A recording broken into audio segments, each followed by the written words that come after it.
Well, hello, that's me again. Today is October 20th, 2024. It is Sunday, and I'm coming to you barely alive after the basically laying the new floors in the master bedroom of my home.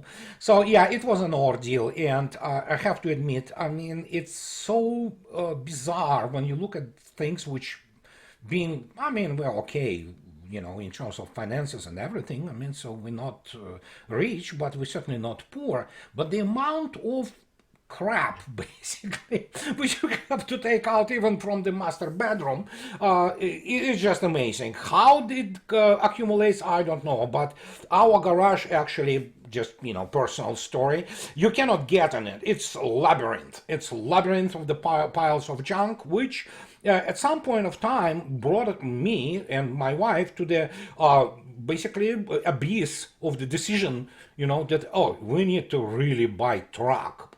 Not necessarily new one, but my gosh, how it accumulates, I don't know. And obviously all my dreams of having the ping pong table there in garage are dead by now. So, however, what you see in the beginning of this video is the one of the arrivals, so to speak, of the nowadays it's those gliding bombs in Zaporozhye. Russians, as I already stated, it has been very many times stated, Russians do not attack civilian objects. No attacks on the apartments, no attacks on any civilian installations. That's why NATO, and again, I will explain why it is NATO, is, basically using them, including the things like the kindergartens even, to place all this personnel, which, they say they do not participate. But here comes this an important thing, which I just spoke to my friends on the podcast. And we agreed with my friend Vladimir Truchan saying that essentially, yeah, let's face it, we see the Article 5 of the NATO Charter in place now. It's not de jure yet. It is de facto because obviously each NATO country, in accordance to the Article 5 of the NATO Treaty, basically or Charter, is deciding on its own how it wants to participate, which is, of course, as I already stated, it's not just between Russia and Ukraine, it is between Russia and NATO. And many people still do not want to face this reality, but this is what it is. And that brings us to this rumor that, oh yeah, allegedly North Korean troops somehow may, end up on the front lines in a special military operation, because of course, as we all know, anything what Russians do, it has to be necessarily because of Russian weakness. This is the main line, so to speak, of the pretty much all media and so-called analysts in the West, which they continue to portray Russia as weak and incapable. Yeah, we'll talk about this. But just to dispel rumors, even if it happens, can it happen? Theoretically, yes. Actually, there is a Russian demonstration that, Russia and North Korea, pardon me, they signed this, comprehensive treaty. And obviously, it's essentially a military alliance. So, yeah, why not? If North Koreans, which looks like they want, and they really want to obtain, the military combat experience by beating crap out of NATO, sure. And this has also a bunch of not only demonstration politically, but yeah, it's one of the PR and even diplomatic ways to re-establish North Korea as the full-blown member of what is coming up, which is of course going to be BRICS and Shanghai Cooperation Organization. So that's what is this all about in the end. Remember who broke the sanctions blockade of North Korea? It was Russia. Not even China. Russians did it. And of course, there is no doubt that after Sergei Shoigu, at that time being the Minister of Defense, then a very high-level, high-ranking Russian political and military leaders visiting North Korea, obviously it was not about exchanging gifts. It was about essentially, lining up North Korean economy and armed forces as the part of the military alliance. This is what normal people do. So, there you go. If they appear there, which many people go hysterical and apoplectic, yeah, that's what it's going to be. But this is not that important. Let's get to the important stuff. And I will start with this. As you can see yourself, yesterday, we have it's October 19th. We get back to this above 2,000 a day annihilation of whatever is there. And again, NATO troops, there is a lot of them who are being killed. And so that, as you can see yourself, 2,233. It was yesterday, UAVs 31. Today, Russians already shut down something like on the order of 200. So, yeah, they are trying to interfere with everything they can, in terms of of course, Kazan and BRICS summit. But let's take a look at also a map from yesterday of our good friend Marat Khairulin. As you can see yourself, this pocket, which is near Kurachovka, is being reduced, mopped up, and Selidova is fully surrounded. And yeah, after that, well, what can I say? Kupiansk, Russians are about 4 kilometers from the center of Kupiansk. And there is really not much to add to this. But of course, we can sense the hysteria, which is obviously, what comes along with the BRICS summit. And just to demonstrate to you to what degree of the imbecility it all comes down to, here is The Economist. And The Economist comes up with this mind-boggling sheer idiocy. The enemy of the world, America's economy, a special report, as you can see yourself, they show how dollar takes off, that and American economy is booming, and how to put it politely, when you read this, and as I already stated, pretty much any graduate of any economic school from the West, and let alone mostly all humanitarian fields, such as political science, or economy, or what have you, even sociology, they are primarily propagandists. There are some people who are primarily like incredible Michael Hudson or Dr. Fadilama or people of this caliber. They are primarily positioned in the alternative media. But looking at The Economist, which is just true, they just lie to you straight up, and we know the situation with the American economy, but which is really bad. But here it is, that's propaganda. But at least in Bloomberg, we have this guy, and hey, let me put it this way. If you go to this Mr. Hastings dude, Max Hastings is a Bloomberg opinion columnist. His books include Overlord D-Day and the Battle for Normandy.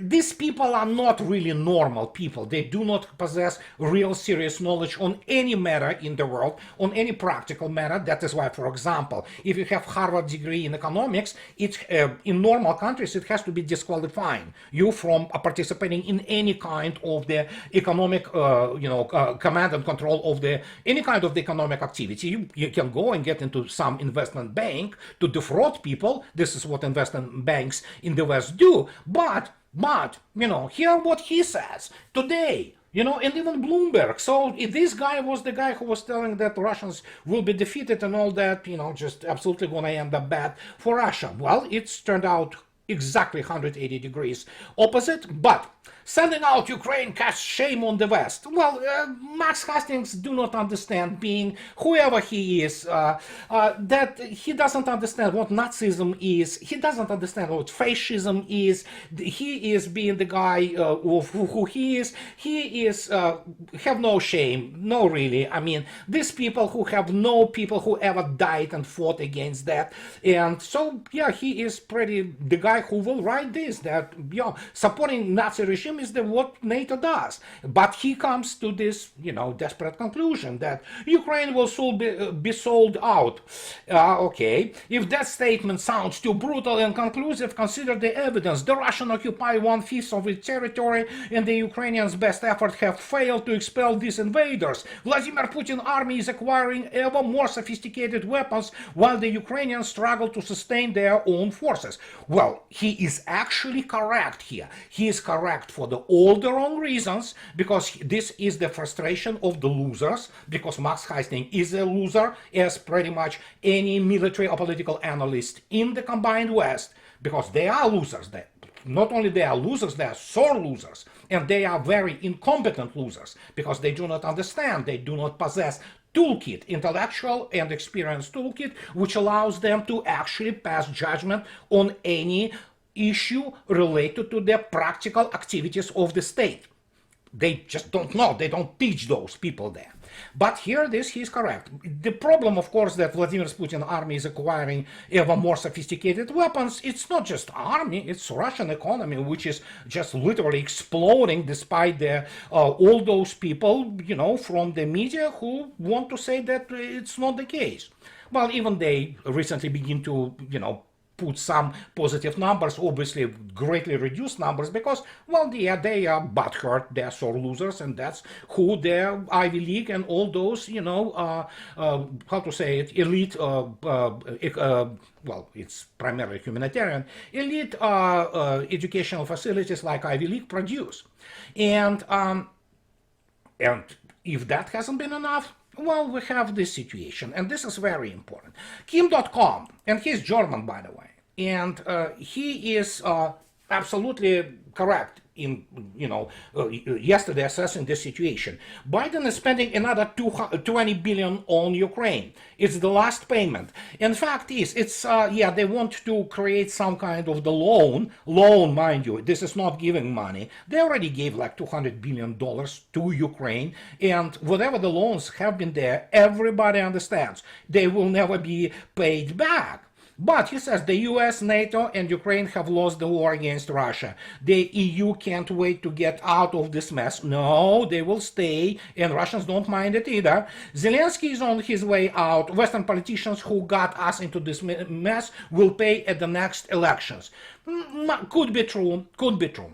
And here, my good friends Alex and Alexander, they talk about the situation, for example, in Germany.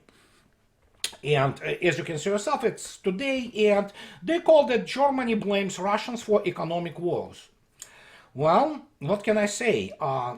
This is, of course, so rich, coming from the people who are going back to their Nazi roots, actually, So if you look at the German elites, most of them, they hate Russian gods. They just cannot stand Russians. And if given the proper, tools, they would have obviously put Russians, all those subhuman Slavs, back into the concentration camps. And I'm not joking. This is the issue, for example, you have the homicidal, genocidal political parties like SPD or Greens in Germany. So Germany, it doesn't matter what kind of label you put on them. Is it the Totenkopf, the emblem they put on that, or if they cover their asses with Greta Thunberg and the green agenda? It all genocidal, and this is what pretty much the political elite in Germany is. And of course, if, for example, Scholz has the constipation, it definitely Russians are, to blame. And Germany blames Russia for economic woes. Well, I'm sorry. They have to ask their good friends, United States, who provided for Germany to lose their cheap, rather affordable and steady energy. So they blew up Nord Stream 2. So Germans have to, look onto themselves. I heard about this device. It's an amazing device. I mean, it's incredible technology, which allows you to literally look at the problems. It is called mirror. You come to the mirror and you look at yourself and you start asking yourself what went wrong. Not why Russians are actually destroying German economy, which, by the way, Russians by now wouldn't mind, because Germany is Russia's enemy. It's the existential enemy, and so in this case, Russians don't care. Russians don't give a flying coitus if Germany ceases to exist tomorrow. They will gladly receive the normal German people who have historically been part of Russia. And so other than that, so Russians don't care. So, and Alex and Alexander, they elaborate really well on this issue, why Germany blames Russia, and give their good insight, which they are really well qualified to do so, on the political dynamics of the internal political dynamics of Germany.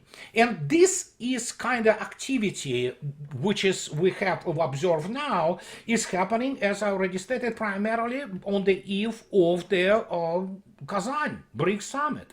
And but before we go to BRICS, there is a thing which you have to understand. The Russians already openly laugh at this economic data which comes out, which is an excrement. It's Geigo, or however you call it, garbage in, garbage out.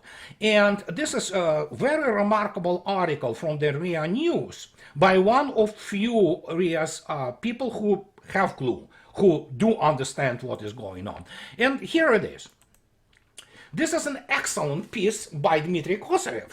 And he, as you can see yourself, it is today's piece, and it says that America was let down by mathematics. You will have to invent a new one. It is a brilliantly sarcastic piece. You can go to RIA News and look at this, and Dmitry Kosarev. You can use the Google translation, but he absolutely, stamps this economic math, so to speak, in the United States and in the West, because it's all fraud. And he does it on the example of Japan, and of course the new prime minister of Japan, who is evidently, Shigeru Ishiba, who actually is beginning to exhibit the, how to put it politely, signs of the independence. Unlike it is with Germany. Germany will do whatever the United States tells them, including, they already committed suicide. And so what he talks about that, look at this is a very interesting. Now, in Japan Times, an article appears by the employee of the Tokyo in American, a man from the structures of the Carnegie Endowment. Carnegie Endowment is the front for all kinds of the intelligence services, and most of people in the Carnegie Endowment, they, as I already stated, they are morons, they are propagandists, and as I already stated, nobody takes any more American geopolitical and economic economy seriously, unless of course you are some kind of the guy who loves iPhones. I think that's the real economy. And so this Brad Glosserman, he says, why are you Japanese so active? Well, obviously he's frustrated that some Japanese prime ministers, begins to speak, independently. You have a systemic and total crisis, he says. For example, which United States participated greatly, and what precipitated it in 1990s. So, and he said, you, for example, have just been economically overtaken, they missed its machine translation, by Germany, and it's about to overtake India, and by 2050 Indonesia will be overtaken. Well, why does he come with these absolute ridiculous numbers? You may say whatever you want about Japan, and Japan obviously is completely dependent on the outside sourcing of resources. But Germany economically, I would say, it never overtook anything first. And he talks about that at this point, a person familiar with games and the quirks of statistics discovers that yes, Germany overtook the Japanese at the beginning of the year, but such a person will quickly remember that there are as many as 3 systems for determining economic ratings by GDP, all of them fraudulent. They are creations of the whiteboard academicians who never held a real job in their life. They do not have serious education, especially in the history and especially in the industrial history of the world. Most of them know only banking and finances. So they know how to make money, which is, of course, it's finite. You cannot blow up those bubbles. And that's where the United States today finds itself being in debt, which will never be repaid. But, and he's correctly stating that all this Germany statistic is garbage.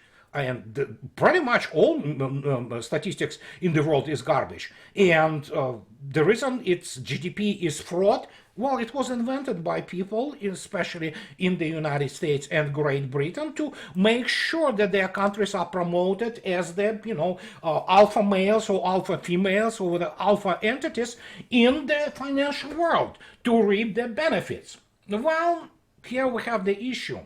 If you take a look at this, Do you think so that Germany can create something like this?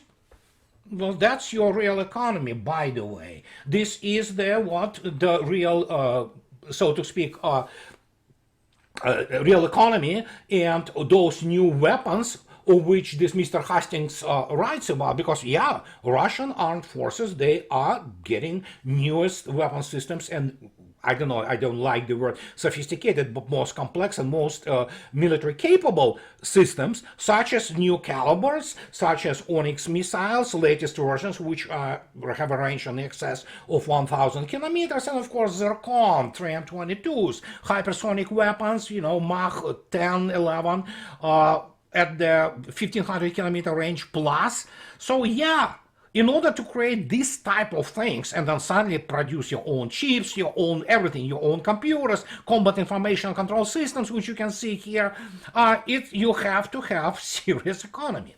And that brings us obviously to the issue of actually Kazan.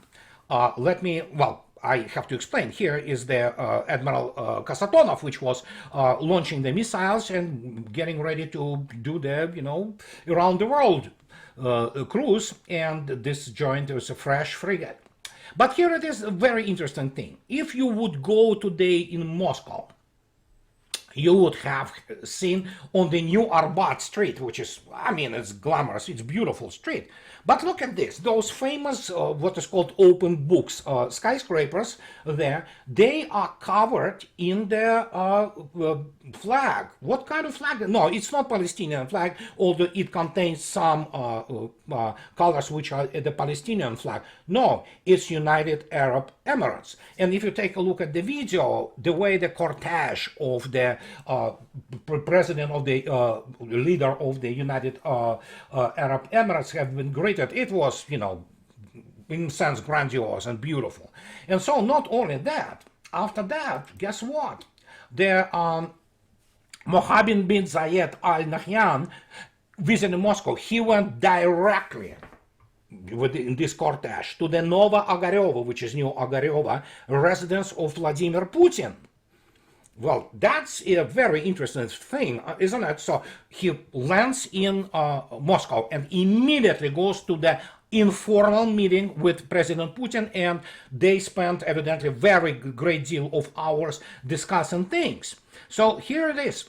President Vladimir Putin thanked his UAE counterpart, Mohammed bin Zayed Al Nahyan, for his visit to Moscow, noting that relations between the two countries correspond to the level of strategic partnership, which is absolutely true. And very many people do not know this story, but I will tell you this story. They are indeed have been developing this strategic relationship between Russia and UAE for a long time. And you remember, I told you, this weapon system, which is today the best in the world, in terms of short range, it's now actually getting to, with these capabilities, to the middle range even rating, Panzer.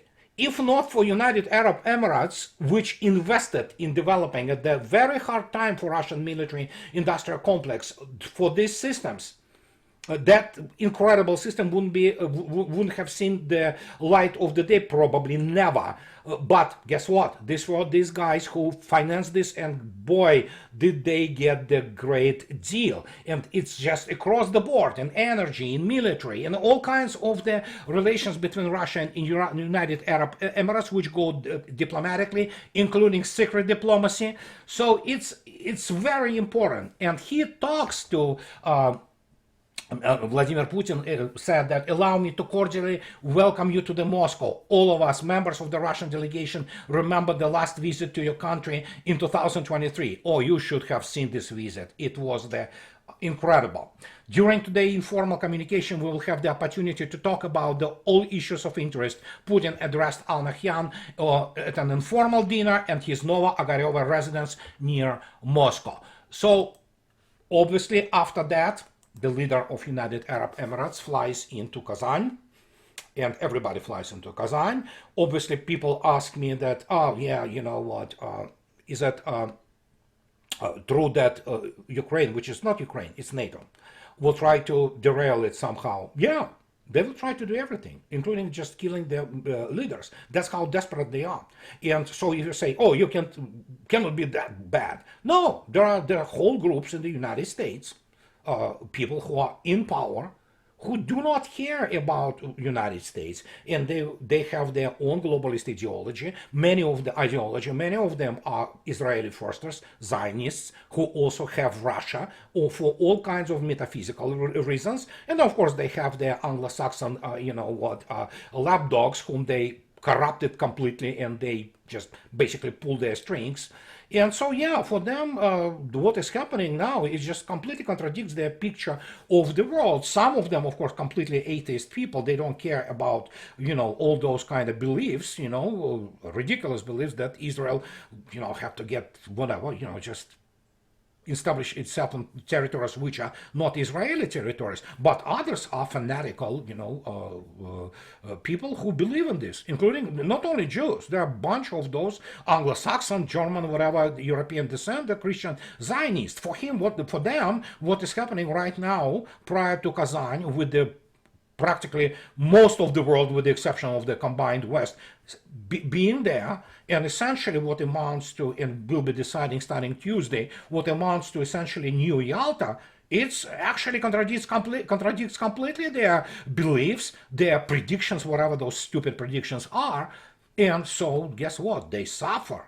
They are desperate. They are sore losers. They would do anything, up to the point of killing political leaders, just to disrupt what is transcending that. And again, as I already stated, you have to understand, political decisions from this BRICS summit are way more important than, for example, economic decisions, including, developing of the, or basically finishing developing of the pay system, and eventually moving to the single unit. Well, single unit already is sort of in operation, but the unified, some kind of the currency. The political decisions, that's what is so important in Kazan. And they have obviously the most serious global ramifications in history, in the last history, except for the, Yalta in 1945. And what we are observing now is a desperation.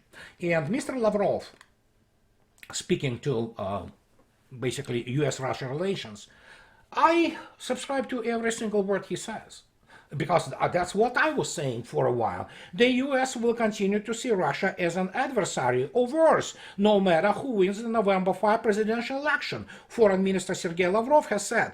With less than 3 weeks to go before the voting, former President Donald Trump and Vice President Kamala Harris are running neck to neck in polls. Well, I would challenge this assertion, but whatever, it doesn't matter. Regardless of the outcome of the elections, for the US, Russia will remain, if not an enemy, then definitely an adversary, Mr. Lavrov stated. Agree completely. People who believe that Donald Trump will stop the war, they better check the reality, or, check into the psychiatric clinic. So it's not about Trump, it's not about Harris, and you know what, in fact, is at this point of time, I agree with Vladimir Putin, although he kind of was joke, but yeah, Biden would have been perfect, because he would finish off the United States, which is now open, clear danger to not only Russia, it's to the global peace, essentially. That's where the position, or that's where the point at which the whole world at. So, what can I say? And in this case, we are observing this incredible change of the guard, and, well, essentially Kazan will be the formalization of the multipolar world order. And what happens after that, for example, for Russians with the United States, well, it's a separate issue between people. There are many very good connections on the personal level. But in terms of, again, if Europe ceases to exist tomorrow, Europe is Russia's enemy, period. They hate Russia, they hate Russian people, they hate what Russia does today in the world. So they might as well just die. And that's what United States brought Europe to this point, essentially. So, and when Germany complains that Russians are guilty, well, too bad. It's Germany's problem. It's a problem of Germans. You elected that. You wanted it. So there is a hell to pay for your own decision, because this is how the world works. There are no friends. There are no long-term alliances. There are only interests of people, and sometimes interests coincide. And that's what happened today, that Russia leads the world, because most of the world, they have pretty much very many same interests that Russia does. But you cannot explain this to people from the economists. They are morons. The same you cannot explain to this Mr. Hastings. And what can I say? It's beyond the point of salvation. Except for the United States. Again, the United States is a separate case because it's too big and too important. The Europe can go to hell pretty much. And I understand some Europeans will not like what I am saying, but this is exactly what it is. So they had their options to, well, look at France, look at Germany. You wanted it. Face it. If you're not going to change, nothing going to change for you, and you will die out. And this is simple as that. And this is what I wanted to tell you today, guys, at this Sunday. And as usual, those who like what I do, please subscribe to my channel. And those who can afford, please support me on Patreon and buy me a coffee too. And have the nice rest of your weekend, guys. I'll talk to you later. Bye-bye.